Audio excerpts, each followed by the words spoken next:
இனிய நாமத்தில் மறுபடியும் உங்களுக்கு என் வாழ்த்துக்களை தெரிவிப்பதில் மகிழ்ச்சி அடைகிறேன்.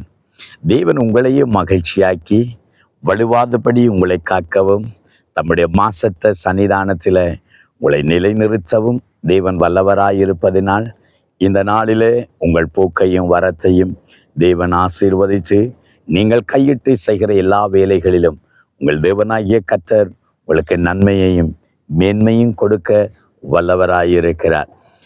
நம்முடைய வாழ்க்கையில தேவன் நம் ஒவ்வொருவருக்கும் அங்கே பதில் கொடுக்கிற தேவன், நம்முடைய ஜெபத்துக்கு பதில் கொடுக்கிற தேவன் என்பதை புரிந்து கொள்ள வேண்டும்.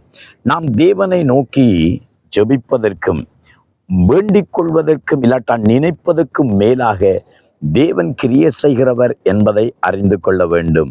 ஆகவே தேவன் நம்முடைய ஜெபத்துக்கு 3 விதமான பதில்களை கொடுக்கிறார். ஒன்று ஆம் என்ற ஒரு பதில்.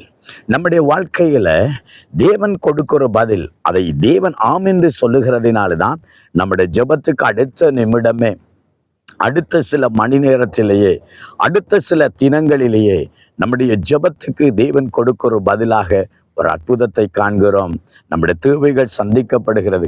ஒரு பண தேவைக்காக ஜெபித்து கொண்டிருக்கும் போதே அந்த நிமிஷத்திலேயே தேவன் அந்த பணத்தை சந்திப்பார். இல்லைன்னா சில மனுச்சியாலத்துக்குள்ள யாரோ ஒருவர் மூலமாக ஏதோ ஒரு சந்தர்ப்பத்தில் அந்த பணம் நம்முடைய கையில் வந்து கூடும். நம்முடைய வியாதிக்காக ஜெபிக்கிற போது, பிசாசின் கிரைகளை எதிர்த்து ஜெபிக்கும் போது, நம்முடைய வாழ்க்கையில் ஒரு விடுதலை கிடைக்கும் போது, ஐயோ ஆண்டவர் எவ்வளவு நல்லவர், நம்முடைய ஜெபத்தை கேட்கிறார் என்று சொல்லி கர்த்தரை நம்ம மகிமைப்படுத்துவோம்.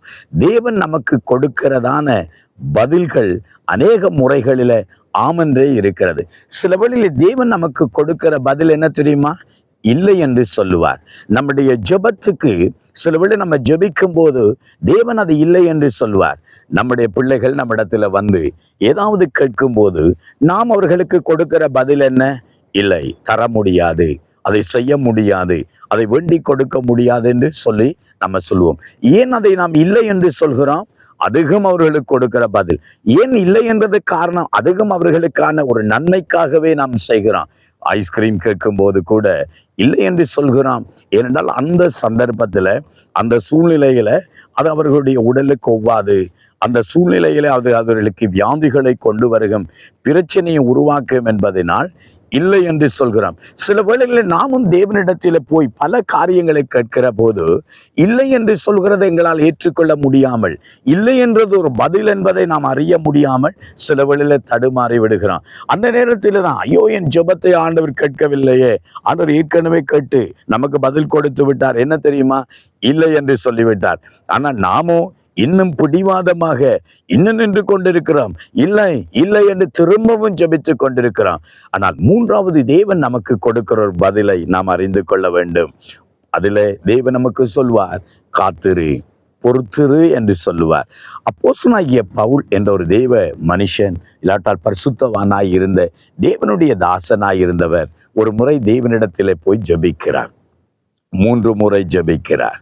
அந்த 3 முறையும் நான் நினைக்கிறேன் அவருடைய வாழ்க்கையில அவர் உபவாசம் பண்ணி ஜெபித்திருக்கலாம், முழுவதும் கண் விழித்து ஜெபித்திருக்கலாம், நாள் கணக்கில் ஜெபித்திருக்கலாம், ஒரு வாரம் போயிருந்து ஜெபித்திருக்கலாம்.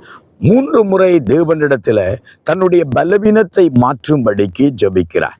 பவுல் அப்போஸ்தலனுக்கு ஒரு குறிப்பிட்ட வியாதி இருந்திருக்கலாம், ஏதோ ஒரு பிரச்சனை, சரீர பிரகாரமான சில போராட்டங்கள் இருந்திருக்கலாம்.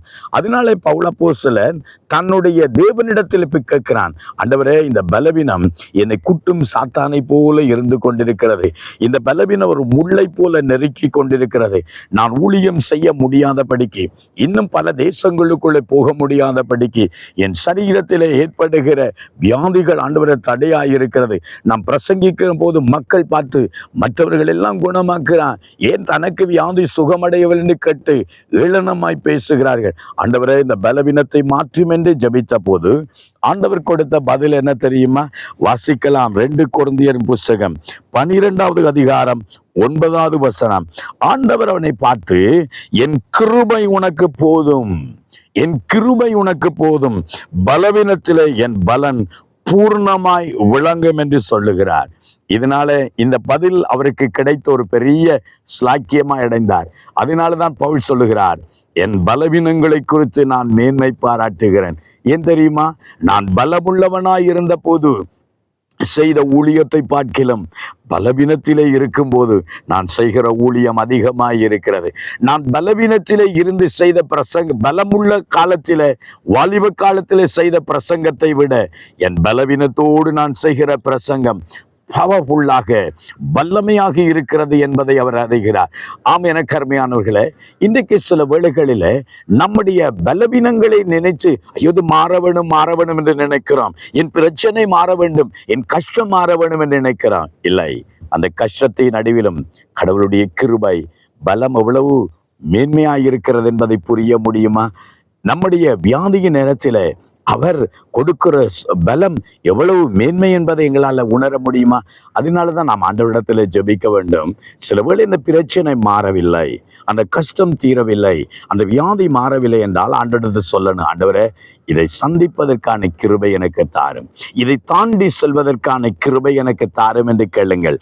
உங்கள் பலவீனத்தில் அவருடைய பலமும் உள்ள கிருபை உங்களை தாங்கும், பலப்படுத்தும். ஜெபம் பண்ணுவோமா? ஆண்டவரே அந்த கிருபை எனக்கு தாரும் என்று கேளுங்கள். எங்களை நேசிக்கிற தகப்பனே, உம்முடைய பிள்ளைகளுக்கு நீ கொடுக்கிற பதிலாக ஆண்டவரே ஆம் என்று சொல்லுகிறேன், சில நேரம் இல்லை என்று சொல்கிறேன். ஆனாலும் அந்த சூழ்நிலை தடுமாறும் போது ஆண்டவரே உம்முடைய கிருபை பெரியதாக இருக்கிறது என்பதை நாங்கள் புரிகிறோம்.